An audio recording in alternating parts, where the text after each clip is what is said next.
بسم الله الرحمن الرحيم إن الحمد لله نحمده ونستعينه ونستغفره ونعوذ بالله من شرور أنفسنا ومن سيئات أعمالنا من يهده الله فلا مضل له ومن يضلل فلا هادي له أشهد أن لا إله إلا الله ولا شريك له أشهد أن محمدا عبده ورسوله أما بعد. Donc, nouveau cours concernant Akhsar al-Mukhtasarat. Aujourd'hui, nous sommes dans le cours numéro 7 concernant les annulatifs des ablutions. Tu veux lire, Mohamed? عفوا جبت المتن عليكم. طيب. نواقض الوضوء 8 خارج من سبيل مطلقا وخارج من بقية البدن من بول وغائط وكثير نجس غيرهما وزوال عقل إلا يسير نوم من قائم أو قاعد وغسل ميت وأكل لحم إبل والردة وكل ما أوجب غسلا غير موت ومس فرج آدمي متصل أو حلقة دبره بيده أو بيد ولمس ذكر أو أنثى الآخر لشهوة بلا حائل فيهما لا لشعر وسن وظفر ولا بهما ولا من دون 7 ولا ينتقض وضوء ملموس مطلقا ومن شك في طهارة أو حدث بنى على يقينه وحرم على محدث مس مصحف وصلاة وطواف وعلى جنب ونحوه ذلك وقراءة آية قرآن ولبث في مسجد بغير وضوء. Donc ça c'est tout le chapitre que nous allons expliquer aujourd'hui. Bon, c'est tard pour vous. J'essaie toujours de faire des cours d'une demi-heure, Inch'Allah. J'essaie toujours de ne pas dépasser une demi-heure. Parce qu'après, je sais que c'est lourd pour le nafs. Nawaqid al-wudu. Aujourd'hui, nous allons voir, nous avons vu donc hier, avant-hier, le mas al-khuffayn, le fait de passer l'essuyage ou de passer les mains donc sur les chaussettes, sur al-khimar pour la femme et al-jabira, le plâtre, et al-imama pour les hommes. Aujourd'hui, les annulatifs des ablutions que nous avons déjà eu l'occasion d'expliquer dans Durus Muhimma et dans Shurut Salat wa Arkanuha wa Wajibatuha, le Cheikh Mohammed ibn Abdel Wahhab, et Durus Muhimma, le Cheikh Ibn Baz. Et je ne sais pas si vous vous rappelez, Durus Muhimma d'Ibn Baz, il en évoque 6. Et Shurut Salat wa Arkanuha wa Wajibatuha, le Cheikh Mohammed ibn Abdel Wahhab, il en évoque 8. Ici, donc, Inda al-Hanabila, c'est 8. Nawaqid al-wudu'i 8. Les annulatifs des ablutions, ils sont au nombre de 8. Quelles sont-elles? Kharijun min sabil, ce qui sort des deux orifices naturels. Les deux orifices naturels, c'est-à-dire l'urine et les selles. Tout ce qui sort des deux orifices annule les ablutions. Mutlaqan, de façon absolue. Donc c'est l'urine et les selles. Taïd. Et également, al-madhi, wal-wadi, wal-rih. C'est-à-dire qu'il n'y a pas que l'urine, il n'y a pas que les selles, il y a les gaz. Les gaz également annulent. De toute façon, tout ce qui sort des deux orifices, comme nous allons voir, fait perdre les ablutions. Al-madhi, et vous avez le wadi. Al-madhi, al-wadi, c'est ce qui sort parfois après l'urine, l'urine donc qui est jaune. Après l'urine, parfois quand tu as fini, tu as un liquide blanchâtre qui va sortir juste après. Ça, c'est ce qu'on appelle al-wadi. C'est ce qu'on appelle al-wadi. Ça, c'est un annulatif des ablutions. Et tu as le madhi. Al-madhi, c'est le liquide qui va sortir lors de l'excitation. Lors de l'excitation, tu as ce liquide-là transparent qui va sortir. Ça annule également les ablutions. Les hadiths Safwan ibn Assal. قال الرسول صلى الله عليه وسلم ولكن من غائط وبول. حديث رواه أحمد والنسائي والترمذي وابن ماجه. ولكن من غائط وبول. C'est-à-dire tu refais tes ablutions lorsque tu as fait les selles et les urines. طيب. وحديث علي. حديث علي قال النبي صلى الله عليه وسلم في المذي يغسل ذكره ويتوضأ. Ali, comme il était, vous connaissez tous ce hadith, Kana yastahi, il avait honte d'aller questionner le prophète sallallahu alayhi wa sallam, il a envoyé un compagnon pour poser la question à sa place. C'était quelqu'un qui avait beaucoup de madhi, kuntu rajulan madhadan, c'est-à-dire beaucoup de madhi sortaient de moi. Et comme je suis l'époux de la fille du prophète sallallahu alayhi wa sallam, j'avais honte. Il disait, j'avais honte. Ça, nous le verrons Inch'Allah, dans Umdat al-Ahkam. Il est détaillé dans Umdat al-Ahkam. J'avais honte d'aller demander directement au prophète sallallahu alayhi wa sallam, car je suis marié avec sa fille. Donc j'ai envoyé un compagnon qui a posé la question pour moi. Il a dit, quelqu'un qui a beaucoup de madhi, donc qui est la sécrétion de ce liquide lors de l'excitation qui sort beaucoup. Qu'est-ce qu'il lui a dit le prophète sallallahu alayhi wa sallam? Yaghsilu dhakarahu, et il lave donc son orifice, wa yatawadda. Ensuite, il refait les ablutions. Rawahu al-Bukhari wa Muslim. Ensuite, hadith Abdullah ibn Zayd. Abdullah ibn Zayd, قال رسول صلى الله عليه وسلم لا ينصرف حتى يسمع صوتا أو يجد ريحا. Pour les gens qui ont des flatulences, des gaz. Qu'est-ce qu'il dit dans le hadith d'Abdullah ibn Zayd? Lorsque la yansarif, tu ne pars pas tant que tu n'as pas entendu un bruit ou une odeur. Donc s'il n'y a pas le bruit et l'odeur, donc pour toi, tu n'as pas émis un gaz. C'est simplement du waswas. Min waswas al-shaytan. Lorsque tu émets des gaz, c'est soit tu entends le bruit, soit l'odeur. Soit l'un, soit l'autre, soit les deux. Taïb. Ensuite, ça c'est qui sort naturellement par les deux orifices. Taïb. Maintenant, celui qui sort de façon anormale. Tout ce qui sort des deux orifices, mais de façon anormale. Il y a quoi? Le sang. Je ne parle pas des femmes. On ne parle pas des menstrues et des lochis. On parle en général. En général, l'homme, par exemple, des fois, tu peux, quand tu as les hémorroïdes, tu as du sang qui sort de ton orifice arrière, anal. Et même par devant, tu peux avoir aussi du sang qui sort par la verge.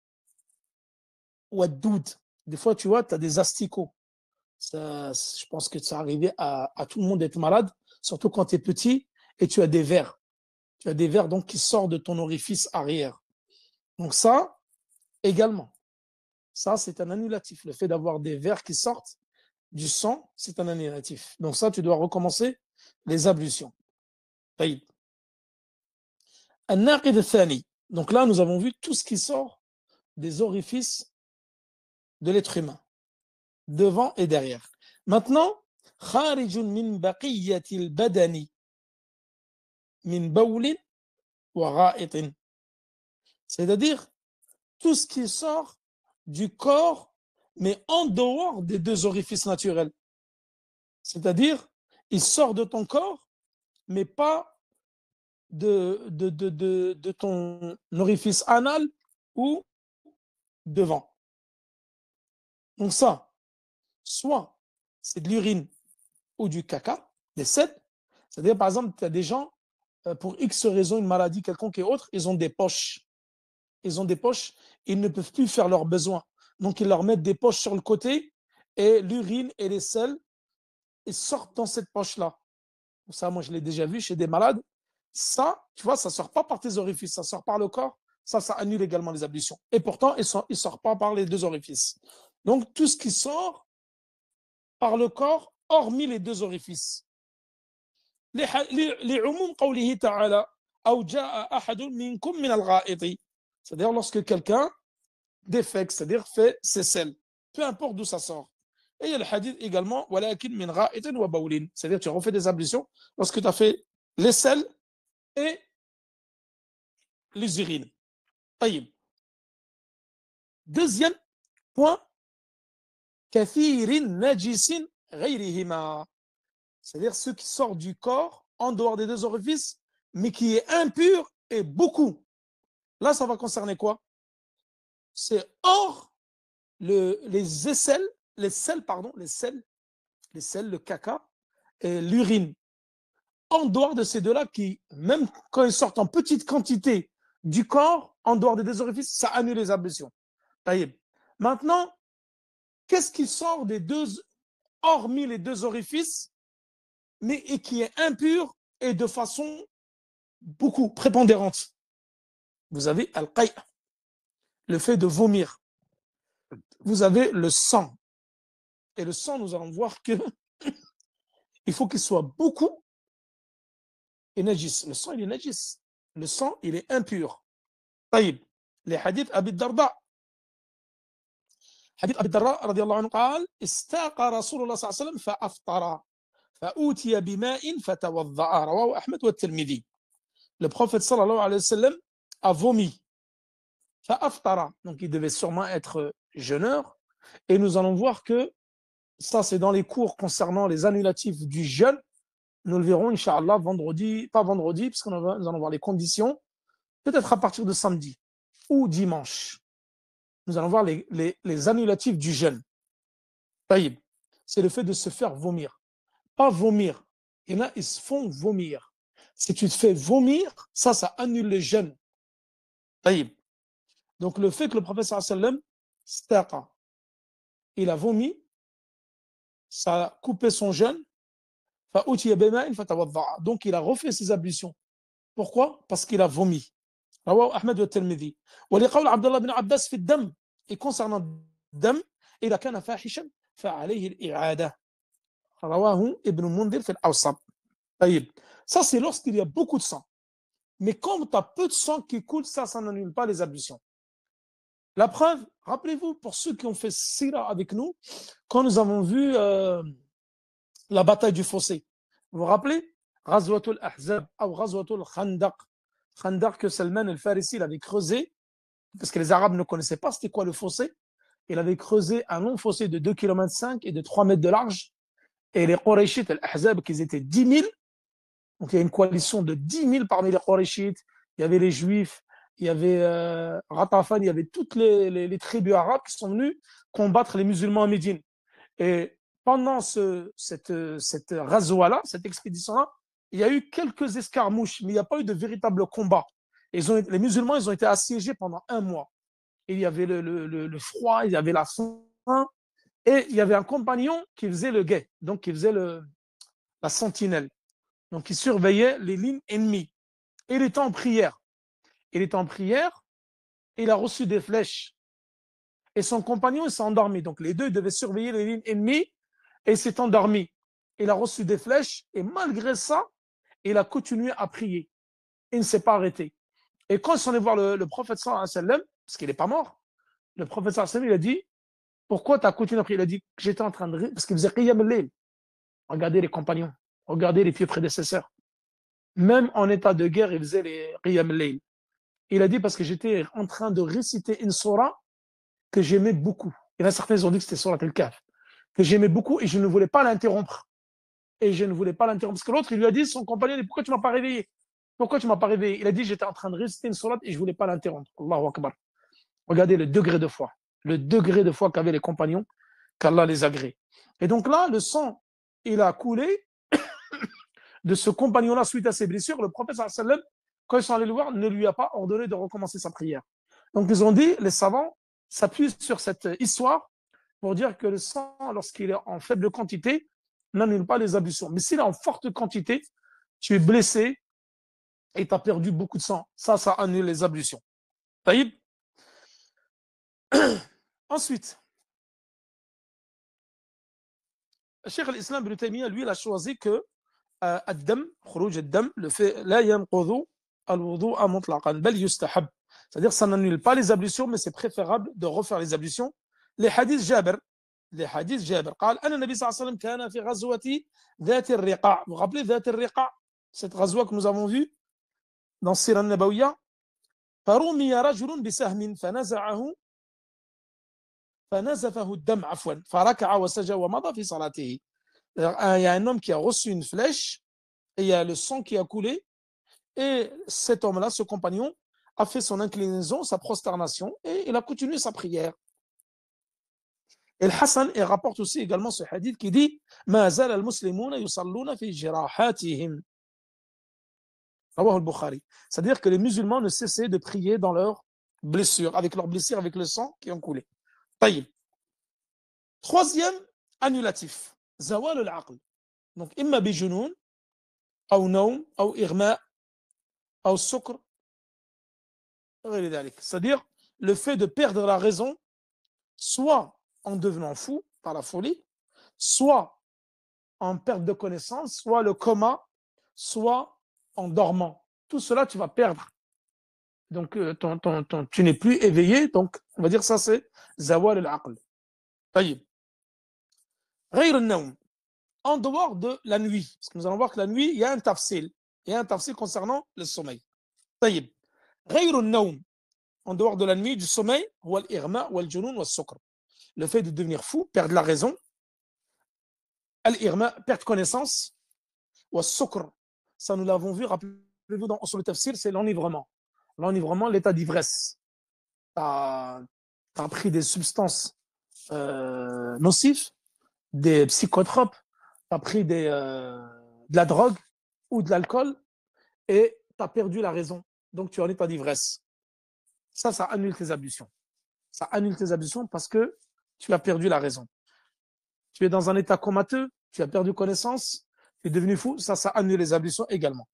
Maintenant, concernant la nuit, le sommeil, lorsque tu dors, قال ينقض الوضوء مطلقا النوم ينقض الوضوء مطلقا قليلا كان أو كثيرا. C'est-à-dire que le sommeil annule de façon absolue les ablutions, qu'ils soient peu ou beaucoup. C'est-à-dire le sommeil, que tu es dormi juste un peu ou beaucoup. Les hadiths, ولكن من غائط وبول ونوم. C'est-à-dire que tu refais les ablutions lorsque tu as fait tes besoins, les selles, l'urine et le sommeil. Ces trois choses-là te font faire les ablutions. طيب. Certains ont dit يسير, قال إلا, ici le muallif dit إلا يسير نوم من قائم أو قاعد. Le sommeil léger من قاعد من قائم أو قاعد. Il y a des gens, ils dorment assis. Tu es en classe, tu as veillé la nuit, le matin tu vas à l'école et tu t'endors pendant le cours. Comme nous, des fois, ça nous est déjà arrivé de nous endormir. Des fois, tu es tellement fatigué, tu vas t'endormir pendant un cours d'un cher à cause de la fatigue. Mais tu es conscient, soit debout, bon, ça c'est très rare, des gens qui dorment debout, et tu as des gens qui dorment assis. Taïb. Là, ils disent, là, il y a une si tu es en train de dormir debout ou assis, ça n'annule pas. C'est uniquement lorsque tu es allongé. Les qawl ibn Abbas. Et également le qawl de Anas. كان أصحاب رسول الله صلى الله عليه وسلم ينتظرون العشاء الآخرة حتى تخفق رؤوسهم ثم يصلون ولا يتوضعون. رواه أبو داود وأصله في مسلم. Les compagnons du prophète, parce que rappelez-vous, lorsque et nous le verrons dans Kitab al-Salat, les prophètes sallallahu alayhi wa sallam retardaient al-Dhuhr à cause de la forte chaleur et retardaient Salat al-Isha. La sunna prophétique se retardait l'heure du Isha. Le prophète sallallahu alayhi wa sallam retardait le Isha. Et les compagnons du prophète, ils attendaient à la mosquée l'heure du Isha, parce qu'il a retardé le prophète sallallahu alayhi wa sallam. Jusqu'à que leur tête, ils frappaient le mur, tarfiqo. Donc ils somnolaient, ils se levaient, ils priaient et ne recommençaient pas les ablutions. Donc ça, c'est un hadith qui est dans Abu Daoud ou Aslahu fi Muslim. Cela montre que le sommeil léger n'annule pas les ablutions. Surtout si tu es assis ou debout et tu t'es endormi. Et le al-mi'yar, comme on dit, c'est-à-dire comment quantifier le sommeil où tu es conscient et inconscient. Il y a deux choses, comme nous allons voir. Tout d'abord, le hadith de Muawiyah qui dit Inna al-aynayni wika'u as-sahati. إن العينين وكاه السهي عفوا فإذا نامت العينان استطلق الوكاء رواه أحمد. Hadith il est connu. Les deux yeux, c'est ce qui contrôle ce qui va sortir de ton orifice anal, c'est-à-dire des gaz. Lorsque les yeux veulent s'endormir, alors là, si tu vas émettre des gaz, tu ne vas pas le sentir. C'est quoi qui fait que tu vas sentir que tu as émis des gaz? Parce que la nuit, quand tu dors, qu'est-ce qui fait? Pourquoi on dit que c'est un annulatif? Parce que toi, tu ne sais pas dans la nuit si tu as émis des gaz ou pas. Donc, on prend l'avis comme quoi tu as forcément émis des gaz, donc tu refais tes ablutions. Mais à la base, si tu n'as pas émis tes ablutions, à la base, ils disent la nuit, le sommeil n'est pas un annulatif en soi. Le fait de dormir, ce n'est pas un annulatif des ablutions. C'est le fait de croire que tu as émet des gaz. Et les yeux, tant qu'ils sont pas ouverts, tant qu'ils sont ouverts, pardon, ils contrôlent. Et contrôlent l'orifice anal. Donc tu t'endors, l'orifice anal n'est plus contrôlé. Si tu émets des gaz, tu ne vas pas se sentir. Voyez. Donc, quand tu es comme ça accoudé, tu es accoudé et tu es assis et tu es en train d'écouter un cours. Mais tu es endormi. Mais tu entends les gens. Ça m'est déjà arrivé, je pense que ça vous est arrivé tous. Tu es endormi, mais tu entends les gens parler. Et s'il y a quelqu'un, par exemple, qui vient te réveiller, tu vas t'endormir tout de suite. Ou quelqu'un, par exemple, il va venir te prendre ton portable, tu vas te réveiller direct. Ou quelqu'un, il va toucher, tu vas te réveiller direct. C'est le fait d'entendre les gens, d'être conscient, mais tu es endormi. Il y en a, ils ont donné un autre exemple. Ils disent c'est le fait que tu es assis, tu es endormi et tu tiens un verre d'eau. Tu tiens un verre d'eau. Si tu as lâché le verre d'eau, c'est-à-dire ça y est, c'est parti. C'est-à-dire ça y est, tu t'es endormi, donc là, tu dois refaire tes ablutions. Ils disent si tu tiens ton verre d'eau, tu es endormi, tu es conscient, mais tu es endormi. Tu entends les gens parler. Ils disent là, dans ce cas-là, tu ne refais pas tes ablutions. C'est un sommeil qui est léger. Et Cheikh l'Islam Ibn Taymiyyah, il a choisi l'avis que النوم أن النوم لا ينقض الوضوء مطلقا إن ظن بقاء الطهارة. Nom à la base, le sommeil, il n'annule pas les ablutions tant que tu sais que tu n'as pas annulé tes ablutions. Par comment? Par les gaz. Toi, qu'est-ce qui garantit que quand tu t'es endormi, même tu as fait une qayloula, une sieste, que tu n'as pas émis des gaz? Tu ne peux pas le savoir. Donc ça, par rapport à ça, tu es obligé de refaire tes ablutions. Wa ghuslu mayyitin, le fait de laver un mort. Donc le fait de laver un mort, peu importe, musulman, mécréant, un homme, une femme, petit, grand, etc. Taïb, ça, les Hanabila, ils l'évoquent comme un annulatif des annulatifs euh, des, euh, des ablutions. Les hadiths, Omar, ابن عمر عفوا حديث ابن عباس كان يأمران غاسل الميت بالوضوء رواه عبد الرزاق. Donc ces deux hadiths rapportés par Omar ibn Abbas, ils ordonnaient à celui qui lavait les morts de refaire les ablutions. طيب. Et Cheikh l'Islam Ibn Taymiyyah également, et ça nous l'avons vu dans Ad-Durus al-Muhimma, Cheikh Ibn Baz également, on voyait que ce n'était pas un annulatif. Et Cheikh l'Islam Ibn Taymiyyah a choisi, et même Ibn Qudama al-Maqdisi a choisi l'avis que le fait de laver un mort, ça n'annule pas les ablutions. Parce que toi, quand tu vas laver le mort, tu auras des gants. C'est-à-dire que tu ne vas pas toucher ces parties intimes directement avec tes mains. Tu auras des gants, il y aura une protection. Donc, ils disent que ça n'annule pas les ablutions. Mais chez les Hanabila, dans le madhab Hanbali, ça annule les ablutions. Taïb. Ensuite, An-Naqid al-Khamis, Aklu lahmi ibilin, le fait de manger la viande de chameau. وهو من مفردات الحنابلة واختاره شيخ الإسلام. C'est-à-dire, ça fait partie des spécificités du madhab Hanbali, comme quoi le fait de manger la viande de chameau, ça annule les ablutions. Et ça, tu n'as pas ça chez le Malikiya, ou le Shafi'iyya ou l'Ahnaf. En sachant que An-Nawawi, qui est un Shafi'i, min kibar ulama al-Shafi'iyya, qui est un des plus grands savants du madhab Shafi'i, l'imam An-Nawawi, qui a plusieurs livres compilés dans al-madhab al-Shafi'i, il a dit dans le Majmou' Sharh al-Muhaddab, Sharh al-Minhaj, quoi, al-Muhaddab, afwan, Sharh al-Muhaddab, lui, il dit dedans que il est de l'avis que le fait de manger de la viande de chameau annule les ablutions. Et pourtant, An-Nawawi, c'est un Shafi'i. Il penche de cet avis-là, malgré que ce soit min mufradat al-Hanabila, et qui a été choisi également par Cheikh l'Islam Ibn Taymiyyah, les hadiths جابر بن سمرة لحديث جابر ابن سمرة قال أن رجلا سأل الرسول صلى الله عليه وسلم أأتوضأ من لحوم الغنم قال إن شئت فتوضأ وإن شئت فلا تتوضأ قال أتوضأ من لحوم الإبل قال نعم فتوضأ من لحوم الإبل رواه مسلم. Ce hadith-là, il y a un homme qui a questionné le professeur sallallahu alayhi wa sallam, il dit, est-ce que je refais les ablutions en ayant mangé la viande d'agneau? Et il a dit, si tu veux, fais-les, si tu veux, tu ne le fais pas. Est-ce que je refais les ablutions en mangeant la viande de chameau? Il a dit oui. Refais les ablutions en mangeant de la viande de chameau. C'est un hadith qui est dans Sahih Muslim. Et l'imam Ahmad dit fihi hadithan sahihan. Il y a deux hadiths concernant le fait de refaire les ablutions en ayant mangé la viande de chameau. Hadith al-Bara ou hadith Jabir ibn Samura que nous venons de citer. Jabir, c'est quoi? C'est kana akhirul amrayn min Rasul sallallahu alayhi wa sallam ترك الوضوء ممن مست النار مما مست النار رواه Abu Daoud. Parce qu'au début, au temps du professeur sallam, il y avait un hadith mais qui est mansour, qui a été abrogé. C'est tout ce qui est cuit que le feu a touché, alors tu dois faire les ablutions. C'est-à-dire maintenant, tu prends une poêle, tu vas faire cuire de la viande d'agneau, la viande de mouton, de brebis, etc. Et que le feu a touché. Donc, suite à la cuisson, alors tu devais refaire les ablutions. Et ensuite, ce hadith a été abrogé. Et le hadith concernant le chameau, c'est un hadith qui est khas. Et celui-là, c'est un hadith qui est am, et le khas muqaddam al-am. Et ensuite, celui-là a été abrogé. طيب.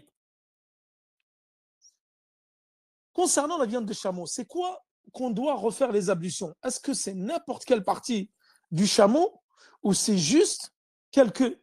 Là, ils ont dit c'est la viande en elle-même. Par exemple, al-kabid, c'est-à-dire tout ce qui est le foie, la rate, en le mangeant, ça c'est du sang. Ça, tu ne refais pas les ablutions. Mais si tu manges la viande à proprement parler, ça, tu refais les ablutions en ayant mangé la viande de chameau.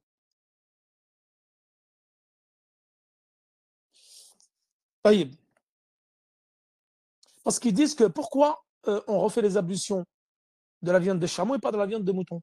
Et rappelez-vous, et ça nous allons le voir dans les ablutions, Inch'Allah, une fois le professeur Saïd a dit, parmi les endroits où tu ne dois pas prier, ça nous allons voir dans Kitab al-Salat, tu ne pries pas dans l'étable des chameaux. Là où les chameaux dorment, tu ne dois pas prier. Mais tu peux prier là où il y a les moutons. Dans l'enclos des moutons, tu peux prier, mais dans les chameaux, non. Parce que le professeur a dit, parce que les chameaux, ils sont faits à partir des shayatin et des djinns. Les chameaux sont faits à partir. Qu'est-ce qu'il a dit? Il y a un hadith d'Abi Lasin al-Khuza'i, Ma min ba'irin illa ala dhurwatihi shaytanun. Rawahu Ahmad. Il n'y a pas un chameau sans que dhurwatihi, sur sa bosse, il y ait un shaytan. طيب. Et également, le prophète il a dit فَإِنَّهَا جِنٌّ مِنْ جِنٍّ خُلِقَتْ. C'est un djinn parmi les djinns qui a été créé, c'est-à-dire en parlant des chameaux. C'est pour ça qu'on refait les ablutions en mangeant la viande de chameau. Donc la viande, tu manges. Tu refais les ablutions. Les hadiths Jabir, Ibn Samura ou Al-Bara. Par contre, Al-Kabid ou Al-Shahm, la graisse, également, on s'appelle Al-Kabid, le foie, ça, tu ne refais pas les ablutions. Également, le lait de chamel. Lorsque tu vas boire du lait de chamel, comme les gens, quand ils viennent beaucoup à Médine, ils vont boire du lait de chamel, qui fait partie d'un remède prophétique, de la médecine prophétique, ça, tu ne refais pas les ablutions. Donc, c'est mieux de refaire les ablutions, mais ce n'est pas obligatoire. Les autres viandes, bien sûr, tu ne refais pas les ablutions. Mais c'est toujours mieux de refaire quand tu manges certaines viandes. Cheikh al-Islam Ibn Taymiyyah, par exemple, il dit c'est mieux de refaire les ablutions. طيب. Ensuite, الناقض السادس الردة عن الإسلام qu'Allah nous en préserve, l'apostasie. وهو من مفردات الحنابلة. Pareil ça, Cheikh Ibn Baz, il voit que الردة لا تنقض الوضوء. واختاره شيخ الإسلام Ibn Taymiyyah. C'est-à-dire que الردة من مفردات الحنابلة, ça fait partie des spécificités du madhab hanbali. Et c'est l'avis qu'a choisi Cheikh al-Islam Ibn Taymiyyah. C'est-à-dire que ridda, l'apostasie, annule les ablutions. Les hadiths, Abi Malik al-Ash'ari, قال النبي صلى الله عليه وسلم الطهور شطر الإيمان. الطهور شطر الإيمان, c'est-à-dire que la purification fait partie de la foi. طيب. Ensuite, مسّ فرج. وقال وكل ما أوجب غسلا غير موت. Tout ce qui est nécessaire, tout ce qui provoque le ghusl, le grand lavage, forcément, min bab aoula, tu dois refaire les ablutions. Ce qui cause le grand lavage, ils disent min bab aoula, de prime abord, forcément, te cause l'annulatif des ablutions. Ce qui annule les grandes ablutions, annule forcément à fortiori les petites ablutions. والناقض التاسع مس فرج. c'est le fait de toucher son sexe. طيب. آدمي متصل, le fait de toucher le sexe d'un être humain. أو حلقة دبره بيد, le fait donc de toucher son sexe ou l'orifice anal avec sa main. Donc ça annule les ablutions. طيب. Donc seule la personne qui touche son orifice de devant ou de derrière avec ses mains, cela annule les ablutions et tu dois refaire tes ablutions. Les hadiths, رواه النسائي قال من مس ذكره, hadith Busra, c'est hadith Busra bint Safwan qui rapporte, j'ai entendu le prophète sallallahu alayhi wa sallam dire من مس ذكره فليتوضأ, رواه أحمد وأبو داود والنسائي والترمذي وابن ماجه.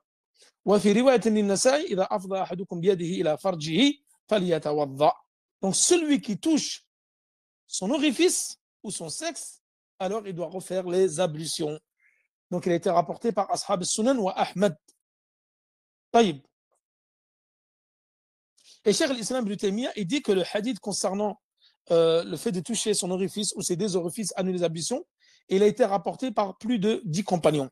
10 compagnons, donc, qui ont dit que toucher son sexe, ça annule les ablutions. منهم عمر وسعد بن أبي وقاص وأبي هريرة وزيد بن خالد والبراء بن عازب وابن عمر وابن عباس وجابر بن عبد الله وأنس وغيرهم. Tout cela, il rapporte comme quoi toucher son sexe ou son orifice anal annule les ablutions. Certains, ils s'appuient sur le hadith de Qays ibn Talq. Qays ibn Talq ibn Ali an abihi. Il a questionné le prophète sallallahu alayhi wa sallam, أيتوضأ أحدنا إذا مس ذكره قال إنما هو بضعة منك أو جسدك. Qays ibn Talq ibn Ali an abihi قال, il y a un homme qui a questionné le prophète sallallahu alayhi wa sallam, est-ce qu'on refait les ablutions si quelqu'un touche son sexe?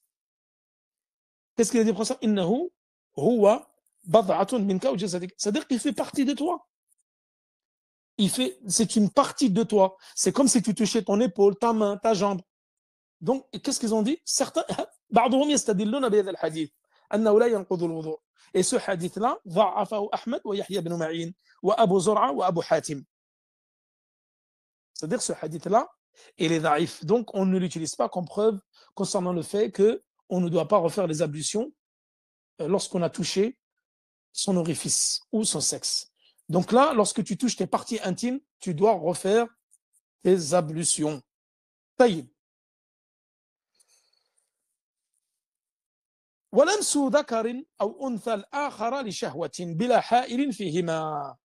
Donc ça, une mas'ala importante, c'est le dernier annulatif. Et nous finirons le cours par ceci. لمس ذكر أو أنثى الآخر لشهوة. C'est-à-dire que l'homme touche la femme ou la femme touche l'homme, mais avec shahwa, avec désir intense, ardent. Bila ha'ilin fihima, c'est-à-dire le fait de toucher la femme, mais sans gants, par exemple.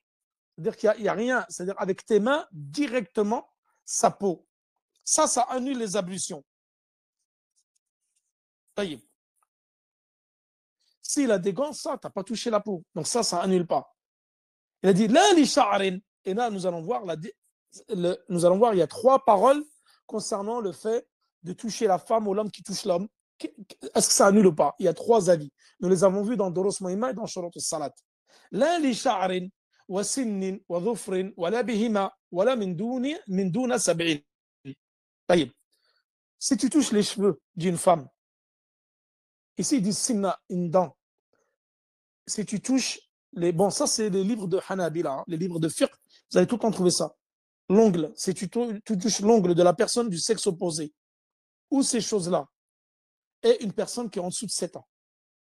Donc ça n'annule pas les ablutions. Voyez? Et voilà, yanqidu wudu'u malmusin mutlaqan. Celui qui se touche, donc celui qui se touche son corps, hormis les 2 parties intimes, ne s'annule pas. Toi, si tu touches ton torse, tes bras, tes jambes, ça ne va pas annuler tes ablutions. Il faut que tu aies touché le sexe opposé avec désir. Là, ça annule les ablutions. Donc ça, c'est عند الحنابلة. طيب. Eux, ils disent que si tu touches une femme avec désir, les shahwa, ils ont bien dit al-qaid huna li shahwa. C'est-à-dire, si tu touches sans shahwa, sans désir, ça annule pas. Et nous allons voir la preuve de cela. طيب. Également, le fait de toucher un enfant, par exemple, tu laves ton fils ou ta fille de moins de 7 ans, tu touches son corps, etc., ça annule pas les ablutions. Et si tu touches les cheveux, la dent, l'ongle, tout ça, ça n'annule pas les ablutions. طيب.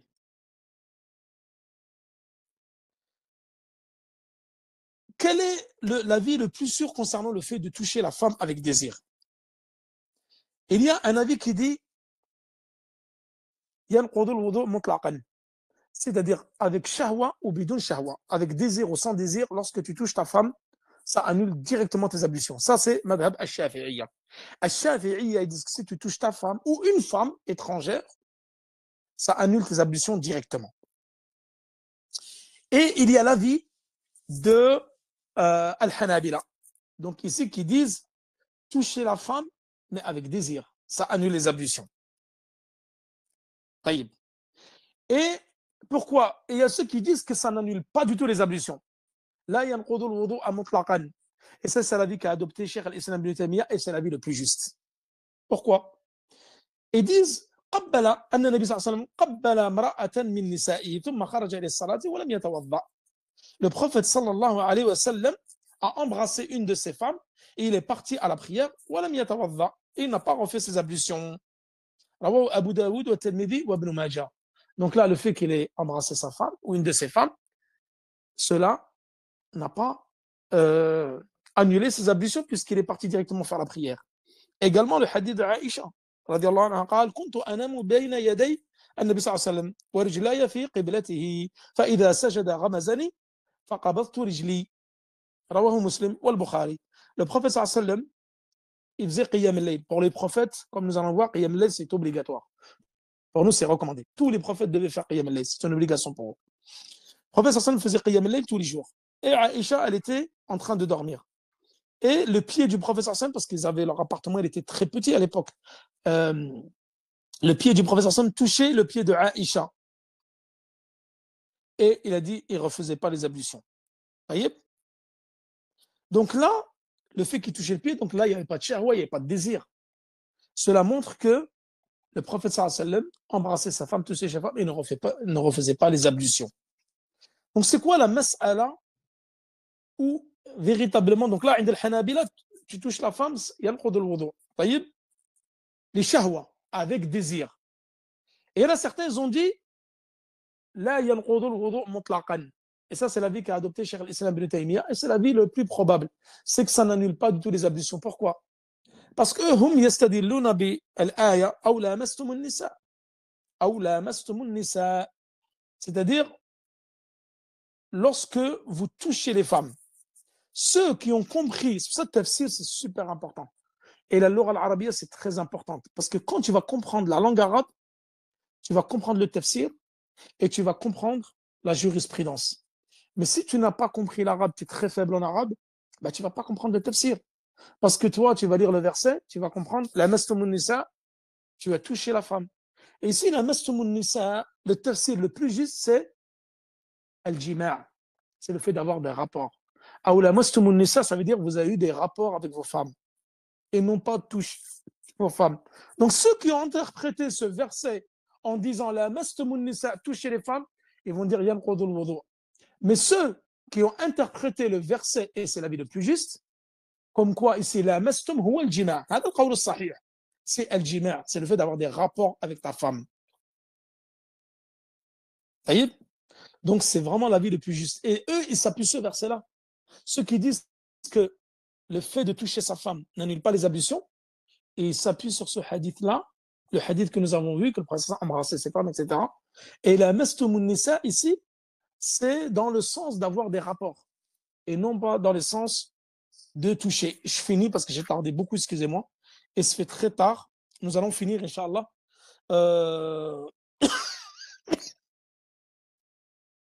ومن شك في طهارة أو حدث بنى على يقينه.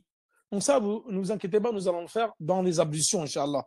Nous le détaillerons dans les ablutions dans le prochain cours. Ah non, le prochain cours, c'est le ghusl. Ensuite, vous avez le tayammum. Ensuite, le najasat. Ensuite, le hayd. Il n'a pas évoqué les ablutions. C'est-à-dire, celui qui a un doute. Maintenant, quand tu as un doute, est-ce que tu as les ablutions ou tu ne les as pas? Ça, je voulais le voir dans les ablutions, Inch'Allah, mais bon, dans le prochain cours. C'est-à-dire que tu as un doute. Tu as fait tes ablutions. C'est l'heure de la prière. Tu as fait des ablutions, salat al-dahr. Arrivé salat al-asr, tu ne sais plus si tu as les ablutions ou pas. Comment on fait maintenant dans ces situations? Beaucoup, ils ont ce problème-là. Là, tabni al yaqin. Tu construis sur la certitude. Il y a une qaïda que nous ferons, Inch'Allah, quand on aura fini au le tafsir et al-Bayqouni, nous ferons qawaïd fiqhiyya, c'est très très importante. Les règles concernant la jurisprudence, avec usul al-fiqh, les fondements de la jurisprudence. Ça va te permettre, qawaïd fiqhiyya, usul al-fiqh, ça va te permettre de beaucoup comprendre le fiqh. Ça aide beaucoup, c'est des outils qui aident à la compréhension de la jurisprudence. Al-yaqin la yazulu bishak. Ça, c'est une qaïda fiqhiyya. Al-yaqin la yazulu bishak. La certitude ne se dissipe pas avec le doute. Toi, tu as fait tes ablutions à 14 heures et tu sais que tu avais tes ablutions. Entre-temps, tu n'es pas parti aux toilettes. Et tu as un doute. C'est Shaitan qui vient avec le waswas te faire ce doute-là. Qu'est-ce que tu fais? Est-ce que tu refais des ablutions? Non. Parce qu'à la base, tu avais les ablutions. Donc, al-yaqin, la yazulu bishak. C'est-à-dire que la certitude ne se dissipe pas avec le doute. L'effet inverse est également vrai. Tu es parti aux toilettes. Et après les toilettes, tu ne sais pas si tu as refait tes ablutions ou pas. Moi, ça m'est déjà arrivé, ce chèque-là. Tu es parti aux toilettes et des fois, tu oublies de faire les ablutions. Tu oublies. Et tu as un doute, est-ce que j'ai fait les ablutions ou je ne les ai pas fait? À la base, tu ne les as pas fait parce que tu es parti aux toilettes. Donc là, tu refais tes ablutions. Voyez? Ensuite, al wa haruma ala muhdithin massu mushafin wa salatun wa tawafun. Il est interdit en étant muhdath, c'est-à-dire en étant d'impureté mineure, de toucher le mushaf, le livre saint, le Coran, la prière et le tawaf. La yamassuhu illa al-mutahharun. La yamassuhu illa al-mutahharun. Ne le touche, c'est le Coran, que les gens qui sont purs. Et dans ce verset-là, certains ils ont dit que c'est le Coran. Mais as-sahih, la vie le plus juste, c'est que c'est al-lawh al-mahfouz. Alladhi bi'aydi al-malaika. Oui, c'est important qu'on voit un verset du Coran de retourner dans le tafsir. Donc là, il y a massuhu ila al-mutahharun. Certains ils ont dit le Coran, mais non. La vie le plus juste, c'est al-lawh al-mahfouz, la table gardée qui est entre les mains des anges. Car al-mutahharun, les anges, ce sont des êtres purs. Ça, il y a une divergence, on ne va pas rentrer là-dedans, ce n'est pas le but du cours. Il y a un hadith de Amr ibn Hazm, مرفوعا ألا يمس القرآن إلا طاهر رواه النسائي والدارقطني. C'est-à-dire, on ne touche le Coran que quelqu'un qui est pur. Donc ce hadith également وثبت عن سعد ابن أبي وقاص في الموطأ وابن عمر عند مصنف عبد الرزاق وسلمان الفارسي عند الدارقطني. قال شيخ الإسلام من غير خلاف يعرف عن الصحابة والتابعين. C'est-à-dire qu'il n'y a aucune divergence entre les compagnons et les tabi'in, comme quoi celui qui touche le mushaf, celui qui n'a pas les ablutions ne doit pas toucher le mushaf. طيب. Et salat, c'est normal. Pour que la salat soit valable, tu dois avoir la purification. طيب. Ensuite, at-tawaf. حرم عليه الطواف. من كان عليه حدث حرم عليه الطواف. Celui qui est en état d'impureté mineure, le tawaf lui est interdit. Toucher le mushaf, faire la prière et le tawaf. Qu'est-ce qu'il a dit le prophète sallallahu alayhi wa sallam, le hadith Abdullah ibn Abbas? At-tawafu hawla al-bayti mithlu as-salat. Le tawaf autour de la maison sacrée, c'est comme la prière. Illa annakum tatakallamuna fihi. فمن تكلم فيه فلا يتكلمن إلا بخير. رواه الترمذي. C'est-à-dire c'est comme la salat, sauf que tu peux parler pendant le tawaf. فمن تكلم, celui qui parle dans le tawaf, qui dit que des bonnes paroles. Également le hadith de Aïcha, if'ili, le prophète il a dit if'ali ma yaf'alu al-hajj ghayra an la tatufi bil bayti hatta tathuri. Rawah Muslim. Lorsqu'elle a fait Hajjat al-Wada', le seul pèlerinage qu'a fait le prophète sallallahu alayhi wa sallam, il a dit If'ali ma yaf'alu al-hajj. Fais tout ce que le pèlerin il fait. Et ça, nous le verrons, Inch'Allah, dans les règles du pèlerinage.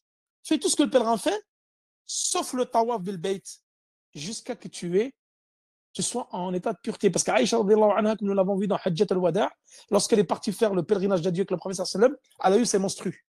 Elle était très attristée par cela. Le prophète sallallahu alayhi wa sallam lui a dit fais tout ce que doit faire le hajj, sauf le tawaf.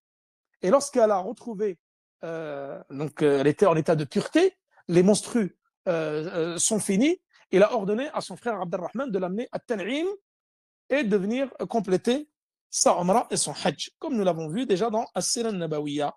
طيب وعلى جنب ونحوه ذلك وقراءة آية قرآن ولبث في مسجد بغير وضوء. Ne vous inquiétez pas, c'est la dernière ligne et nous aurons fini. طيب يحرم على جنب ونحوه.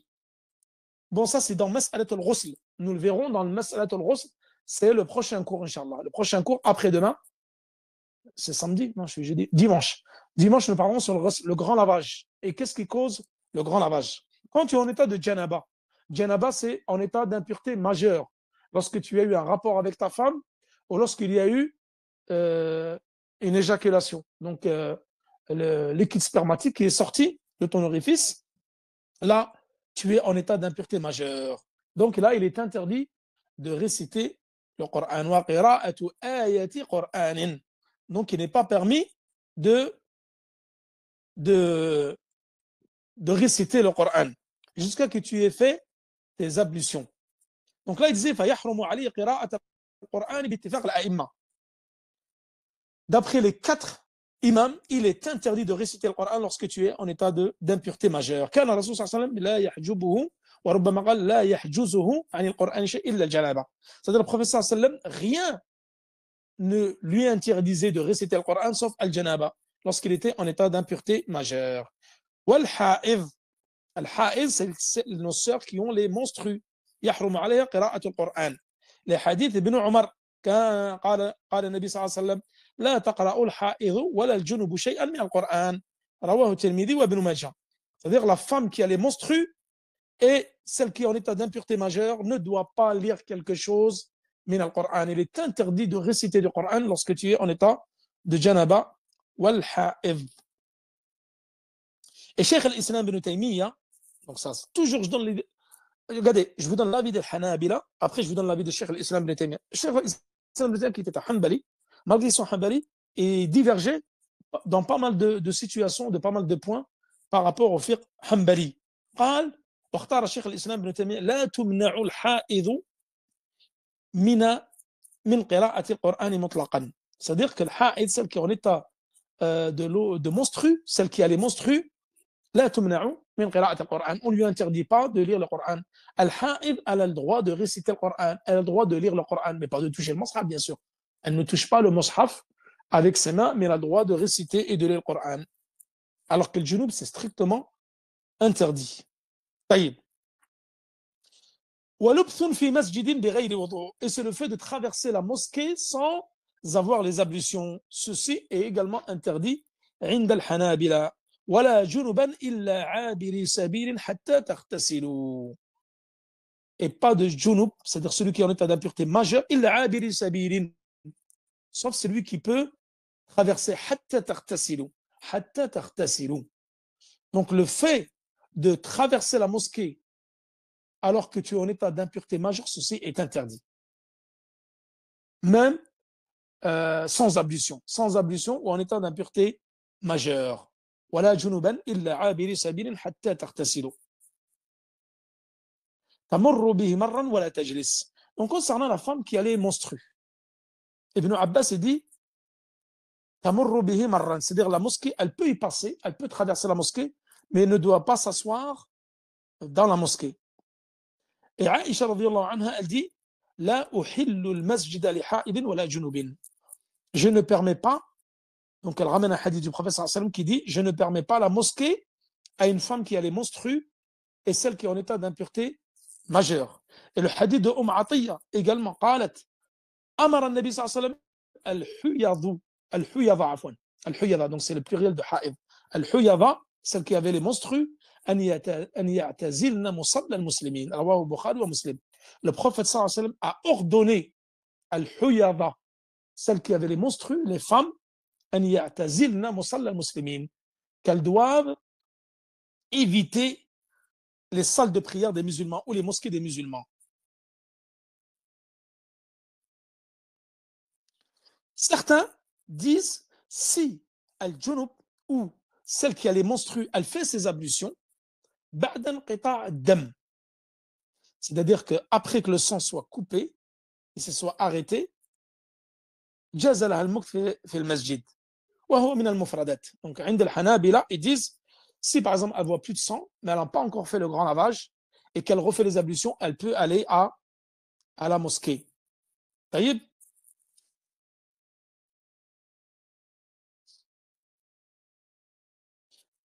Quel est l'avis? Sur quoi ils se fondent pour dire cela? Et ça, c'est l'avis de Cheikh al-Islam ibn Taymiyyah.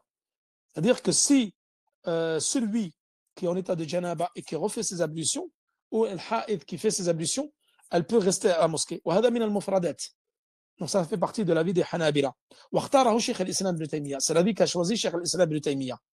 Et eux, ils se fondent sur la parole de Ata ibn Yasar. Ata, qu'est-ce qu'il dit? Il dit رأيت رجلا من أصحاب النبي صلى الله عليه وسلم. J'ai vu un homme parmi les compagnons du prophète يجلسون في المسجد وهم مجنبون. Et ils sont en état d'impureté majeure. إذا توضأوا وضوء الصلاة. C'est-à-dire que s'ils font les ablutions de la prière alors qu'ils sont en état d'impureté majeure, ils peuvent rester à la mosquée. Par exemple, pour écouter un cours ou autre. Et le fait que la femme, lorsqu'elle n'est plus de sang, elle n'a pas fait le grand lavage, mais elle fait que les ablutions, elle peut rester à la mosquée. Voilà, concernant ce cours, il a été particulièrement long. La prochaine fois, j'essaierai de faire lui. Et concernant cette mas'ala de al-junub, et surtout cette mas'ala de al-ha'id, beaucoup de sœurs posent la question concernant cela. Il y a une divergence, bien sûr, entre les savants. Comme je vous ai dit, donc ici, ils voient que c'est at-tahrim mutlaqan, sauf si tu refais les ablutions et le sang s'est arrêté. En fait, pourquoi? Pour ne pas salir, on ne sait jamais. Bon, c'est peut-être pas le cas maintenant avec les serviettes hygiéniques et autres, mais à l'époque du prophète sallallahu alayhi wa sallam, c'était pour éviter que le sang puisse couler et puisse salir l'intérieur de la mosquée. C'est pour ça qu'elles avaient été interdites d'accès lorsqu'elles étaient en état de menstrues. Mais si le sang a arrêté de couler, elles font les ablutions et elles peuvent rester à la mosquée. Il y a une divergence entre les savants. Certains voient qu'il est interdit, strictement interdit à celles qui les menstruent d'aller à la mosquée. Parce que certains, par exemple, de nos sœurs, elles peuvent y aller juste pour écouter des cours. Ou certaines, par exemple, parce qu'il y a des cours à l'intérieur de la mosquée. D'autres, ils voient la permission. Ils voient la permission, comme je vous ai dit, avec les ablutions. Et d'autres voient l'interdiction. Wa sallallahu ala nabina Muhammad wa ala alihi wa sahbihi wa sallam. Wallahu ta'ala a'la wa adam. Wassalamu alaykum wa rahmatullahi wa barakatuhu. Il y a une question qu'on pose souvent, c'est, d'ailleurs je viens de la voir maintenant, Efrazet, non, ça c'est les pertes blanches des femmes. Ça bien sûr, il y a un qud al-wudu mutlaqan, parce que tout ce qui sort des deux orifices te font perdre les ablutions. Donc ça c'est une règle à connaître. Tout ce qui sort des deux orifices annule les ablutions. Wa sallallahu ala nabina Muhammad wa ala alihi wa sahbihi wa sallam. Et certains, s'ils ont des questions, ils m'envoient les questions sur le Telegram, ce qui se fait très très tard. Il est 11h30 ici. Je suis KO technique. Et s'il y a d'autres points, nous les réévoquerons dans le cours du dimanche. Wassalamu alaikum wa rahmatullahi wa barakatuhu.